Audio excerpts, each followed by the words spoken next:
प्यारे बच्चों, आज हम कक्षा 11 फिजिक्स के लिए नया चैप्टर स्टार्ट कर रहे हैं, चैप्टर नंबर 6। और टॉपिक है फ्रिक्शन, घर्षण। ठीक। एक जनरल एग्जांपल आप एक सोचिए। आप जरा सा, आप कैरम बोर्ड खेलते हैं। कैरम बोर्ड खेलते हैं तो आप क्या करते हैं? कैरम बोर्ड का जो स्ट्राइकर है उसको आप क्या करते हैं? फोर्स देते हैं और वो गोटियों को आगे ले जाता है। ठीक है। लेकिन थोड़ी देर बाद आप देखते हैं कि वो स्ट्राइकर जो है वो रुक जाता है। या आप एक ऐसा एग्जाम्पल इमेजिन कीजिए, सपोज कोई सरफेस है ये, ठीक, और इसमें आपने कोई ब्लॉक रखा है। ठीक है, ये कोई ब्लॉक रखा है और इस ब्लॉक को आप F फोर्स देके आगे भेज रहे हैं। ठीक है, आपने इसको फोर्स दिया तो इसका क्या हुआ? मूवमेंट आगे की तरफ हो गया। लेकिन फोर्स देने के बाद, इसको धक्का देने के बाद आप देखेंगे थोड़ी देर आगे जाकर ये क्या हो जाएगा? रुक जाएगा। ये रुका क्यों? ठीक है, तो आपने जो इसको फोर्स दिया, इस सरफेस, ये कांटेक्ट में है, ये क्या है? इस सरफेस के कांटेक्ट में है। इसको फोर्स देने पर इसका मूवमेंट आगे को हुआ और क्या हुआ? इसकी जो वेलोसिटी है, वेलोसिटी का डायरेक्शन भी यही है, v का डायरेक्शन भी आपके पास यही है। लेकिन जैसे जैसे ये आगे बढ़ा, इसकी वेलोसिटी क्या हो गई? कम हो गई। कम हुई तो यहाँ पर क्या हुआ? इसका मतलब चेंज इन वेलोसिटी हो रहा है। दैट मीन्स यहाँ पर क्या अराइज हो गया? क्या अराइज हो गया? त्वरण। वेलोसिटी चेंज होने पर आपके पास क्या उत्पन्न हुआ? वहां त्वरण उत्पन्न हुआ। उस त्वरण ने क्या किया? ये आगे जा रही है, क्योंकि ये कैसा है? रिटार्डेशन वाला त्वरण है जो वेलोसिटी को कम कर रहा है, तो ये आगे जाके क्या हो जाएगा? रुक जाएगा। तो यहाँ पर त्वरण उत्पन्न हुआ तो आपके पास गति का नियम कहता है कि अगर कहीं पर त्वरण उत्पन्न हो रहा है तो आपके पास जो फॉर्मूला होता है वो क्या होता है? F is two M A. ठीक है, तो A इज टू क्या हो गया यहाँ से? F upon M. यानी अगर कोई भी मास, सपोज इसका मास m है, कोई भी मास है तो वहां पर क्या होगा? फोर्स लगाने पर त्वरण उत्पन्न हो गया। और इसने क्या किया? यहाँ इस केस में क्या किया? इस त्वरण ने इसकी गति को अपोज किया। और जितना आपके पास न्यूटन्स थर्ड लॉ जो कहता है, गति का जो तीसरा नियम कहता है, एक्शन एंड रिएक्शन, क्रिया प्रतिक्रिया का नियम, वो क्या कहता है कि हर क्रिया की एक प्रतिक्रिया जरूर होगी। ठीक है, every action has its own reaction that is opposite, जो क्या होगा? विपरीत होगा। और वो क्या होगा? उतनी ही बराबर मैग्नीट्यूड की। तो यहाँ पर क्या हुआ कि आगे फोर्स गया तो यहाँ पर एक बल उत्पन्न हुआ, क्योंकि यहाँ पर एयर राइज हो रहा है, एक बल उत्पन्न हुआ जिसने इसकी गति का विरोध किया। ठीक है, इस बल को, जो ये यहाँ पर ये बल है जो इसकी इस मूवमेंट का, इस गति का विरोध कर रहा है, इस बल को कहा जाता है फ्रिक्शन। ठीक है, ये क्या है? घर्षण है। और घर्षण हमेशा क्या करता है? जब भी कोई दो वस्तुएं कांटेक्ट में हैं, जैसे ये, अगर मैं इसको यहाँ पर ऐसे मूव करूं तो यहाँ क्या है? इन दोनों के बीच, इन दोनों सरफेस के बीच एक बल जरूर काम कर रहा है। अगर मैं इसको आगे ले जा रही हूँ तो यहाँ पर जो फोर्स काम कर रहा होगा, जो इसकी गति का विरोध करेगा, वो क्या होगा? अपोजिट होगा। ठीक है, तो ये क्या कहलाता है? ये फोर्स कहलाता है फ्रिक्शन। इसका मतलब फ्रिक्शन फोर्स हमेशा इसको रिलेटिव जो मोशन है, रिलेटिव मोशन, आपेक्षिक गति जो हो रही है दो सतहों के बीच, उसका विरोध करता है, उसको अपोज करता है, रिलेटिव मोशन को अपोज करता है। क्लियर? ठीक है, तो ये फ्रिक्शन का एक जनरल कंसेप्ट है कि वो दो सतहों के बीच लगेगा। ठीक है, और क्या होगा? उसकी गति का विरोध करेगा। ठीक है, उसके चलने का विरोध करेगा और रिलेटिव मोशन को अपोज करेगा। ये फ्रिक्शन का एक जनरल कंसेप्ट है। ठीक हो गया बेटा? अब इसके बाद देखिए आप कि आपके पास फ्रिक्शन क्या क्या, इस फ्रिक्शन इस समय क्या क्या हो रहा है इस पर। सपोज यही एग्जाम्पल है कि एक कोई सरफेस है, ये कोई सरफेस है। ठीक है, इस सरफेस पर कोई एक ब्लॉक रखा है, ये, ठीक, ये ब्लॉक रखा है, इस पर हम फोर्स लगा रहे हैं F आगे को। ठीक है, इस पर फोर्स आगे को लग रहा है। देखिए, जब भी कोई वस्तु, जो भी वस्तु है रखी हुई है, उसका जो भार होगा W वो कहाँ कार्य करेगा, नीचे की ओर। कितना होगा वो ग्रेविटेशनल फोर्स जिसको हम कहते हैं mg, अर्थ उसको पुल करेगी, ठीक है। ये mg कहाँ होगा, डाउनवर्ड्स, इसका डायरेक्शन क्या होगा, डाउनवर्ड्स, सेंटर ऑफ अर्थ, ठीक है। तो यहाँ पर कार्य कर रहा है, ठीक जितना mg कार्य कर रहा है उतना ही इसका रिएक्शन क्या होगा, ऊपर की ओर, उतना ही अच्छा जो रिएक्शन होगा इसको हम क्या कहेंगे, R। ये रिएक्शन फोर्स है, mg डाउनवर्ड्स कार्य कर रहा है, वस्तु का भार, उतना ही रिएक्शन फोर्स ऊपर की ओर कार्य करेगा। और ये हमेशा क्या होगा, जो भी सरफेस है उस सरफेस के परपेंडिकुलर होगा, ठीक है। ये कितना डिग्री पर होगा, 90 डिग्री, इसकी सरफेस के जिस बॉडी पर वो कार्य करेगा। अब देखिए हम कह रहे हैं कि यहाँ अगर हम फोर्स दे रहे हैं तो ये फोर्स क्या कर रहा है, इसकी गति का विरोध कर रहा है, तो ये F हो गया, ठीक है। यानी किसी भी बॉडी पर जो रखी हुई है उस पर 4 ये बल कार्य कर रहे हैं। अगर हम इसको आगे फोर्स दे रहे हैं उसका फ्रिक्शनल फोर्स पीछे, mg नीचे डाउनवर्ड्स, और R perpendicular to the surface, ये 4 फोर्स काम करेंगे। और इन दोनों की जो आपके पास घर्षण है वो घर्षण क्या होता है, इन सरफेस के बीच में काम करता है। इन दोनों वस्तुओं के, जो दो वस्तुएं कांटेक्ट में रखी गई हैं, उन दोनों वस्तुओं के कांटेक्ट पर ही कार्य करता है, ठीक है। अच्छा, अब ये क्यों उत्पन्न हुआ, घर्षण बल क्यों उत्पन्न होता है, इसका कारण, इसका कॉज जानेंगे, घर्षण के कारण या cause of friction, cause of friction, ठीक है। कॉज ऑफ फ्रिक्शन क्या है, अब हम क्या कह रहे हैं कि जो दो सरफेस हैं उन दो सरफेस को जब हम कांटेक्ट में रख रहे हैं तो वहां पर क्या उत्पन्न हो रहा है, घर्षण बल उत्पन्न हो रहा है। तो जनरली क्या होता है, जो सरफेस, जैसे ये एक सरफेस है और इसके ऊपर अगर मैं इस पेन को ले जा रही हूं तो यहाँ इनके बीच में भी क्या कार्य कर रहा होगा, घर्षण बल कार्य कर रहा होगा। तो वो क्यों कर, दिखने में तो हमको स्मूथ लग रही है ये सरफेस कैसी, या जैसे आप टेबल का टॉप को कंसीडर करो, आपके पास टेबल है, उस टॉप के ऊपर आपने एक बुक रखी है, ठीक, आप बुक को आगे मूव करते हैं या धक्का देते हैं, छोड़ देते हैं, तो वहां क्या होता है, थोड़ी देर आगे जाने पर वो रुक जाती है। जनरली हमें वो सरफेस कैसे दिखती है, स्मूथ दिख रही है, पॉलिश्ड दिख रही है।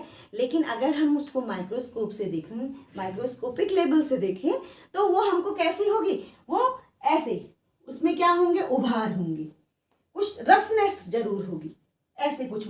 ये एक सरफेस का है, ऐसे ही ये दूसरी सरफेस का है, ये दूसरी सरफेस का है। तो जब दो सरफेस कांटेक्ट में आती हैं तो दोनों के उभार एक दूसरे को इंटरलॉक कर देते हैं, जैसे ये ऐसे एक सरफेस और ये इंटरलॉक हो गया, क्लियर। तो ऐसा ही जो भी सरफेस, जिस भी सरफेस में कोई बॉडी रखी हुई है वहां पर क्या होगा, जो उसके उभार हैं, जो उसकी जो सरफेस है, जो रफनेस है, वो एक दूसरे को इंटरलॉक कर देती।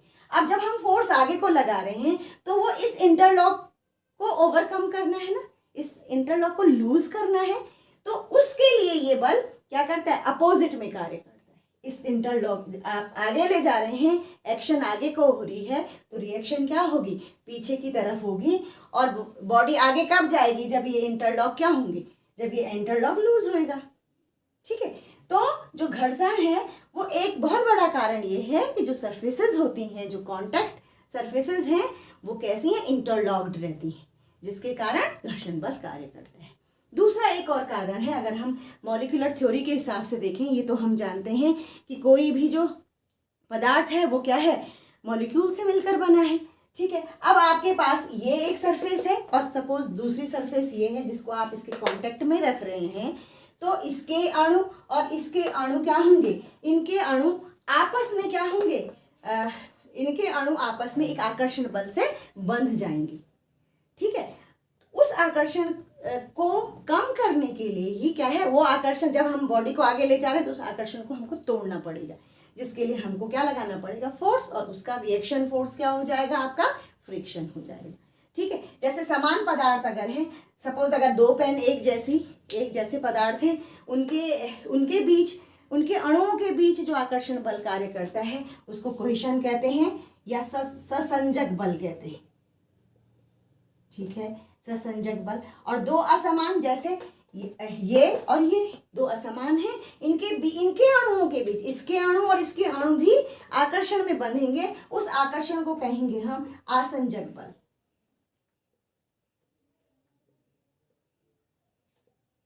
कोहेशन बोलते हैं इसको, और इसको बोलते हैं एडहेशन।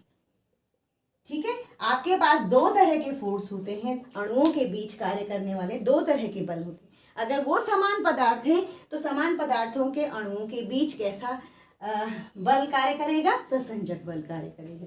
और जो आपके पास विपरीत असमान पदार्थ हैं, दो अलग अलग पदार्थ हैं, जैसे आपके पास हो गया एक लकड़ी हो गया, एक बुक हो गया, या कोई भी दो अलग अलग टाइप के पदार्थ हैं, तो उनके अणुओं के बीच आसंजक बल कार्य करता है। इसका मतलब आणविक थ्योरी कहती है कि दो पदार्थों के अणुओं के बीच क्या कार्य कर रहा है? कोई आकर्षण बल कार्य कर रहा है। और जब हम उस वस्तु को, दोनों को, सरफेस को कांटेक्ट में लाते हैं तो इनमें से कोई एक बल कार्य कर रहा होगा, जिस बल के कारण क्या हो जाएगा?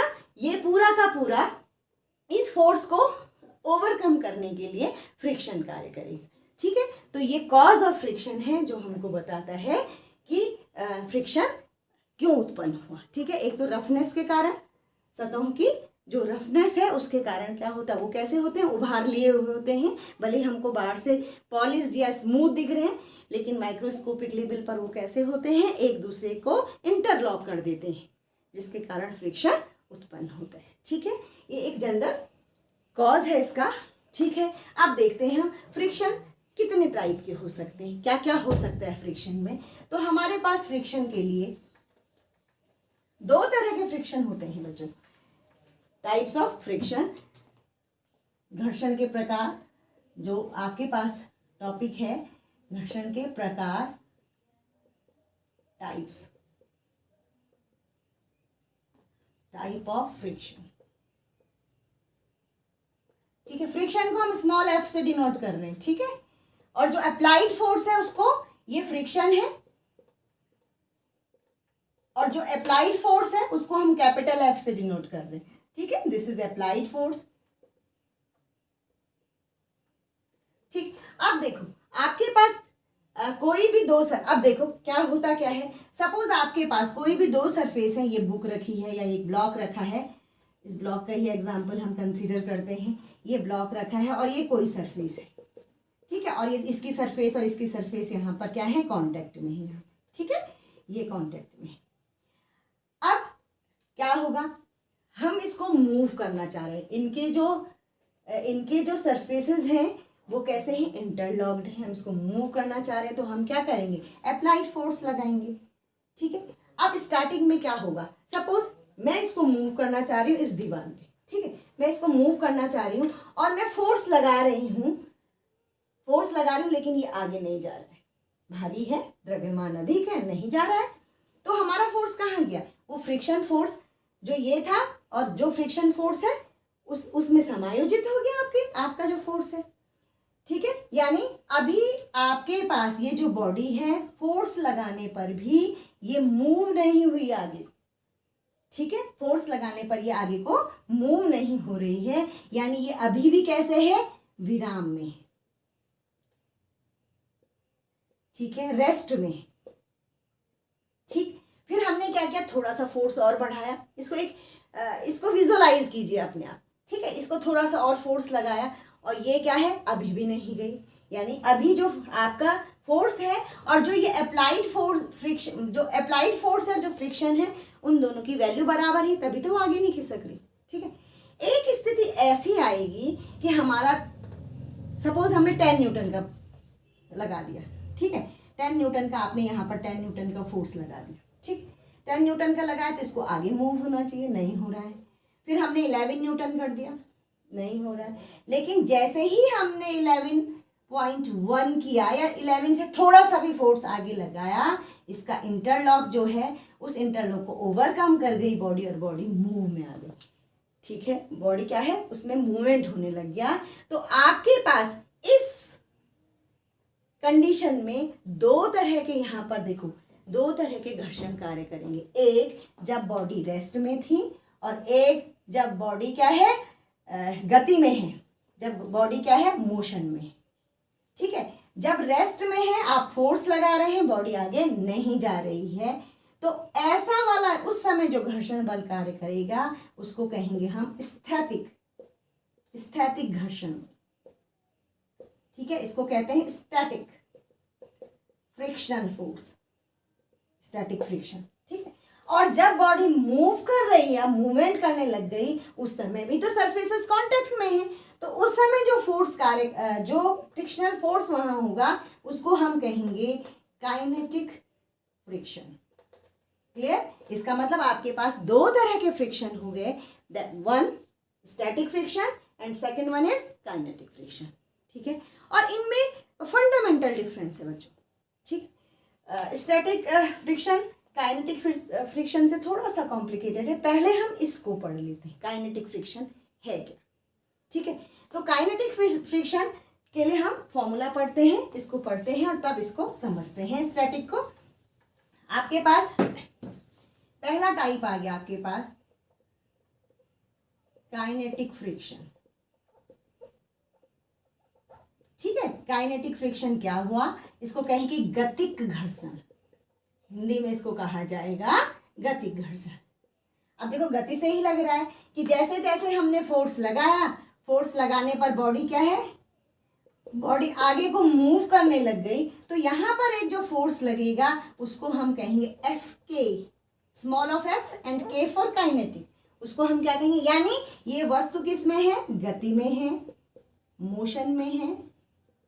तो उस समय जो इस सरफेस के बीच में, इन कॉन्टैक्ट सरफेस के बीच में जो फोर्स कार्य कर रहा होगा वो क्या होगा, एफ के से उसको डिनोट कर रहे हैं। और बच्चों हमेशा घर्षण जो होता है वो कांटेक्ट पर ही कार्य करता है, स्पर्श रेखीय बोलते हैं इसको, टेंजेंशियल फोर्स है।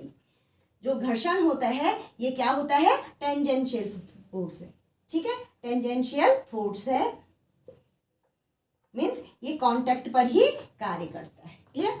तो आपके पास इस अप्लाइड फोर्स, ठीक है, ये जो अप्लाइड फोर्स है इसके क्या होगा, अपोजिट आपके पास जो एफ के होगा। अब देखो इसमें क्या क्या था, इसमें क्या क्या था, इसमें ये था, ये आपके पास ब्लॉक है, ये आपके पास सरफेस है, कोई ब्लॉक है, सपोज एम द्रव्यमान का है, एम जी जो इसका वेट है वो नीचे को, और जो यहाँ पर इसके विपरीत प्रतिक्रिया लग रही है, इसको जरा नीचे बनाए, इसको जरा नीचे बनाते हैं, इसके जो विपरीत लग रहा है वेट के, उसको हम क्या कह रहे हैं, रिएक्शन फोर्स। ये mg नीचे हो गया कोई ब्लॉक, और ये ठीक ऊपर परपेंडिकुलर टू द सरफेस, ये क्या हो गया r, और ये क्या है applied force, and this is fk।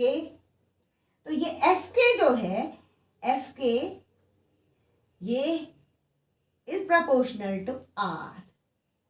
ठीक है, और यहां पर इस प्रोपोर्शनल का मीन्स r अधिक होगा, रिएक्शन फोर्स अधिक होगा तो घर्षण भी अधिक होगा।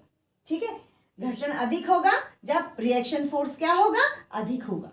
ठीक है, तो r क्या हो जाएगा, ये प्रोपोर्शनल है, प्रोपोर्शनल को का साइन हटाइए, जब भी प्रोपोर्शनल का साइन हटाते हैं हम एक कांस्टेंट यहाँ पर इंट्रोड्यूस करते हैं एफ के, और यहाँ पर जो कांस्टेंट इक्वल में चेंज हो गया, और जो कांस्टेंट लगा वो लगा म्यू के आर। ठीक है, दिस म्यू के, ये म्यू के हमने एक कांस्टेंट है, इट इज अ कांस्टेंट, अभी बताती हूँ क्या है, ये कांस्टेंट है, और इसको कहते हैं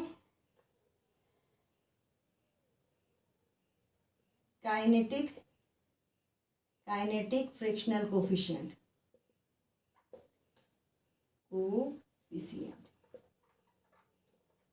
ठीक है, कोफिशिएंट, इसको या स्थैतिक घर्षण गुणांक कहा जाता है, घर्षण गुणांक।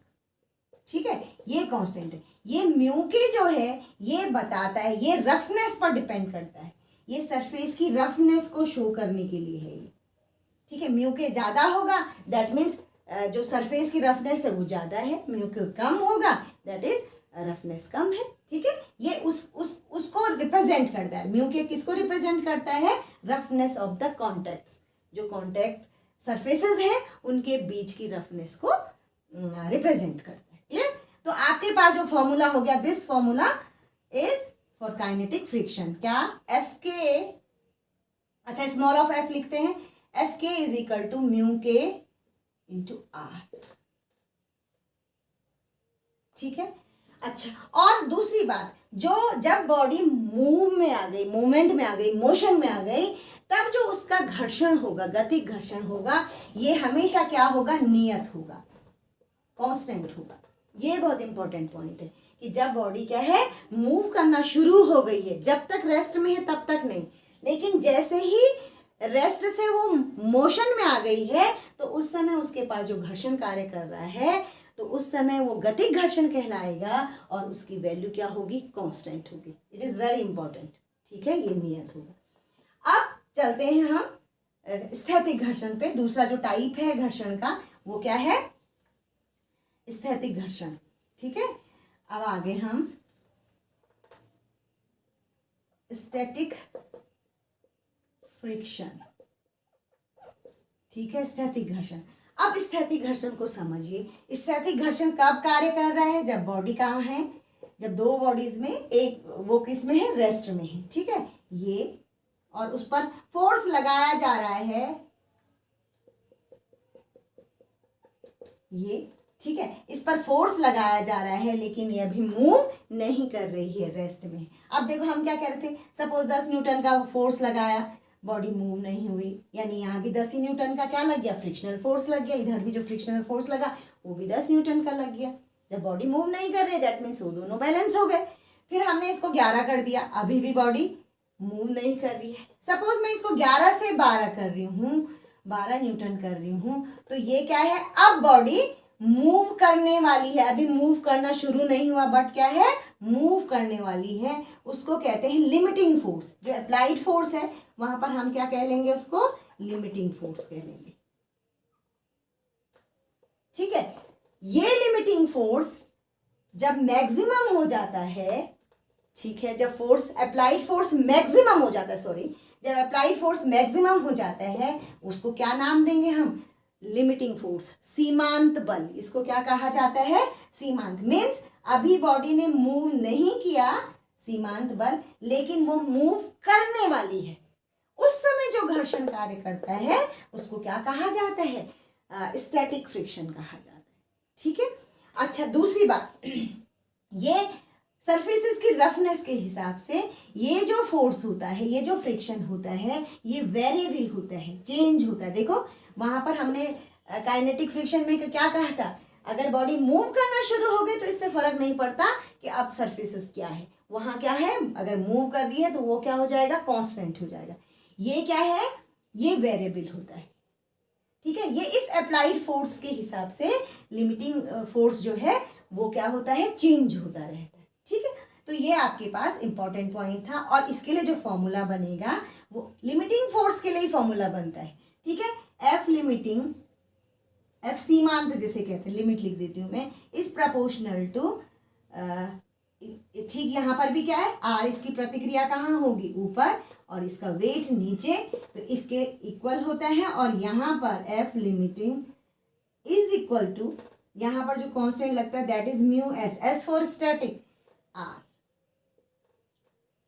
ये है, इसको कहा जाता है स्थैतिक घर्षण गुणांक।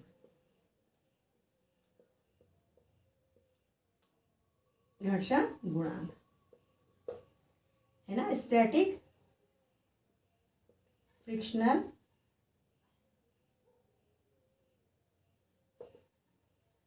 कोफिशिएंट। ठीक है, ये क्या है? आपका स्थैतिक घर्षण गुणांक है। ये क्या हो गया आपके पास? Mu S. ठीक, तो म्यू एस इस लिमिटिंग फोर्स के बाद ये मैक्सिमम जब अप्लाइड फोर्स हो गया और बॉडी मूव करने वाली है, तब जो ये जो फ्रिक्शन है ये काइनेटिक फ्रिक्शन में चेंज हो जाएगा। ठीक है, यानी ये विराम में कार्य करता है। स्टैटिक जो आपके पास फ्रिक्शन है ये कब कार्य करता है? जब वस्तुएं विराम में हैं, वहां पर ये कार्य करता है। ठीक, अच्छा, ये बहुत क्या है? एक जनरल इनके जनरल डिफरेंस है इन दोनों के बीच। ठीक है, तो आपके पास जो न्यूमेरिकल हैं वो कैसे दिए गए होंगे, आपको फोर्स दिया होगा, ठीक है, या लिमिटिंग फोर्स दिया होगा, आर दिया होगा, आपको ये पूछा गया होगा, म्यूएस पूछा गया होगा। ऐसे ही काइनेटिक फ्रिक्शन पे भी आपके पास क्या होंगे, न्यूमेरिकल वहाँ पर दिए गए होंगे, ठीक है। तो हमेशा ये भी ध्यान रखो कि जो इन दोनों के बीच एक और डिफरेंस ये है कि जो एफ एस है या एफ लिमिट जो भी है that is always greater than F की, या म्यू एस, इसको अगर उसके फॉर्म में लिखेंगे mu S is always greater than mu की। ये बहुत इंपॉर्टेंट रिलेशन है। म्यू एस की वैल्यू स्टैटिक में ज़्यादा होगा रफनेस ऑफ द सरफेस। अपने आप सोचो, क्योंकि हम क्या कह रहे हैं, म्यू किसको रिप्रेजेंट करता है, रफनेस को रिप्रेजेंट करता है। जब बॉडी मूव कर रही है और जब बॉडी विराम में है तो इसकी रफनेस के कारण तो विराम में है, तो म्यू एस की वैल्यू क्या है, म्यू के से हमेशा अधिक होती है। ये बहुत इंपॉर्टेंट चीज़ है। अब देखिए इनके बीच एक ग्राफ खींच सकते हैं। हमने जो फोर्स अप्लाइड किया और जो फ्रिक्शन है, इनके बीच अगर हम ग्राफ खींचें, ग्राफिकल रिप्रेजेंटेशन करें, ग्राफिकल रिप्रेजेंटेशन करें अगर हम, ग्राफ बिटवीन अप्लाइड फोर्स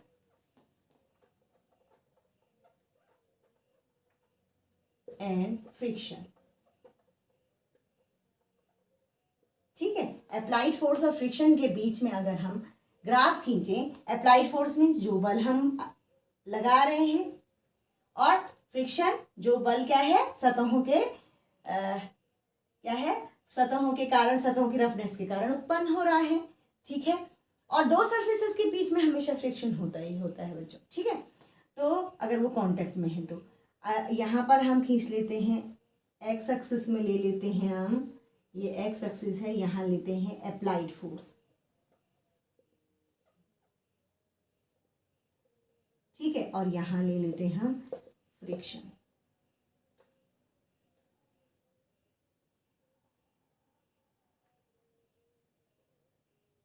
ठीक है। ये और ये इसका क्या है, रेफरेंस पॉइंट है यहाँ से ओ। अब देखो शुरुआत की स्थिति देखो, जब रेस्ट में है बॉडी, हमने फोर्स लगाया और फ्रिक्शन, जितना फोर्स लगाया उतना ही फ्रिक्शन उत्पन्न हुआ। फोर्स, अप्लाइड फोर्स और फ्रिक्शन क्या है, बराबर है शुरुआत में, ठीक है। तो आपके पास ये एक ऐसा ग्राफ मिलेगा, कैसी लाइन, स्ट्रेट लाइन आपको यहाँ मिलेगी, ठीक है। ये सपोज, और आगे तक ले जाओ उसको, अच्छे से समझ के आ जाएगा। ये सपोज ए पॉइंट है, ओ से लेकर ए तक आपके पास applied force this, applied force इस डायरेक्शन में, फ्रिक्शन इस direction, is equal to F. Clear. ये कब है, जब वस्तु किस में है, विराम में, ठीक है। अब यहां पर देखो, ठीक है, जैसे ही हमने अप्लाइड फोर्स को बढ़ाना शुरू किया और वो उसने फ्रिक्शन को ओवरकम कर दिया, तो ये क्या हो जाएगा, ये ड्रॉप होके क्या हो जाएगा, हमने क्या कहा था, ये वेरिएबल है, देखो ये स्टैटिक फोर्स है ना, स्टैटिक फ्रिक्शन है इस समय, ये वेरिएबल है, देखो ये चेंज हो रहा है अप्लाइड फोर्स के हिसाब से, ठीक। लेकिन यहाँ पर देखिए हम क्या कह रहे थे कि ये ड्रॉप होना शुरू हुआ और जैसे मूव में आ गई तो यहाँ क्या हो जाएगा, ये एफ के हो जाएगा, और इधर यहाँ पर ये मैक्सिमम, ये एफ, ये लिमिटिंग फोर्स है आपके पास, एफ लिमिट है, दिस इज एफ लिमिट। अब जब ये force, applied force F limit को क्रॉस कर गया तो ये क्या हो जाएगा, ये काइनेटिक, ये मोशन में आ गई बॉडी और यहाँ पर जो फोर्स कार्य कर रहा है वो क्या हो जाएगा, एफ के। तो देखो इस ग्राफ से अपने आप पता चल रहा है कि जो आपके पास इसकी वैल्यू है, ये क्या है, एफ एस, यहाँ पर एफ एस है ना, म्यू एस है ना, समझ लो। तो ये क्या है, इसकी वैल्यू क्या है, म्यू के से ग्रेटर होगी, ये ड्रॉप होके यहाँ आएगा और इसकी वैल्यू कांस्टेंट हो जाएगी, ये स्ट्रेट लाइन, अब हमको ऐसी स्ट्रेट लाइन मिलेगी, ठीक है। तो ये हमारे पास ग्राफिकल रिप्रेजेंटेशन है किसका, फोर्स का और अप्लाइड फोर्स का और फ्रिक्शन का, ठीक। तो ये इससे भी आपको कई बार क्या होता है, ग्राफ दिया होता है और हमको बताना होता है कि उस ग्राफ में एफ के कौन है, एफ एस की वैल्यू कितनी है, वहाँ से म्यू एस निकालिए, है ना। ऐसे कॉम्पिटिटिव एग्जाम में इस तरह के क्वेश्चंस आपको पूछे जाते हैं। ठीक, अब है आपके पास घर्षण कोण। ठीक है, घर्षण कोण किसको कहते हैं? घर्षण कोण, एंगल ऑफ फ्रिक्शन इसको कहा जाता है। ठीक है, एंगल ऑफ फ्रिक्शन क्या चीज हुई? जब आपके पास जिस सरफेस में ये बॉडी रखी गई है, तो जब ये चलने ही वाली होती है, अभी रेस्ट में है, यानी स्टैटिक फ्रिक्शन की स्थिति में है, स्टैटिक फ्रिक्शन में है। ठीक है, यानी सीमांत घर्षण की अवस्था में हमारे पास जो एफ एस होता है, या एफ लिमिटिंग मैक्सिमम जब हो जाता है, ठीक है, उसको एफ एस कहते हैं हम। एफ एस जो है, ठीक, एफ एस, और एफ एस कहाँ लगेगा? इधर को लगेगा, अगर बॉडी इधर मूव करना चाह रही है, अभी रेस्ट में ही है। ठीक है, तो ये जो एफ एस है और ये जो अभिलंब प्रतिक्रिया जिसको हम आर कहते हैं, जो परपेंडिकुलर टू सरफेस है, एफ एस और आर का जो अनुपात है, इसको क्या कहा जाता है? इसको कहा जाता है घर्षण कोण, टेन थीटा एस लिख लो इसको। इसको क्या कहा जाता है? टेन थीटा एस कहा जाता है। और आप जानते हैं, देखो आपने अभी पढ़ा स्टैटिक फ्रिक्शन में एफ लिमिटिंग या F S is equal to mu S into R, mu S into R. तो यहाँ पर आपके पास क्या हो जाएगा? या mu S is equal to हो गया F S upon R. Mu S is equal to क्या हो गया आपके पास? F S upon R. और ये क्या है? इक्वेशन नंबर 1 मान लीजिए, एफ एस अपॉन आर ये भी है और ये भी है। इसका मतलब टेन थीटा एस किसके इक्वल है? स्थैतिक घर्षण गुणांक म्यू एस के इक्वल है। यानी कहीं पर अगर हमको म्यू दिया है, म्यू एस दिया है, इसका मतलब वो घर्षण कोण है, स्पर्श रेखीय घर्षण कोण है। टेन थीटा का मतलब क्या है? कि वो घर्षण कोण है और उसकी वैल्यू वहां पर दी गई है। दैट मीन्स वो म्यू एस जो है वो स्थैतिक घर्षण गुणांक और घर्षण कोण दोनों ही क्या होते हैं? घर्षण कोण का टेन थीटा जो होता है वो दोनों ही इक्वल होते हैं। तो इस पर बेस्ड बहुत सारे आपके पास न्यूमेरिकल आएंगे, उनको सॉल्व कीजिए। आपकी बुक में बहुत सारे न्यूमेरिकल हैं जिनमें आपको एफ के निकालना है, एफ एस निकालना है, म्यू एस निकालना है, म्यू के निकालना है, या टेन थीटा या थीटा घर्षण कोण निकालना है दो सतहों के बीच। तो ये आपके पास उनके जनरल फॉर्मूला हैं, आप इनको आराम से निकाल सकते हैं। टेक इट इजी, बहुत आसान है, थोड़ा सा बस इसको विजुलाइज करने की ज़रूरत है। Okay, thank you.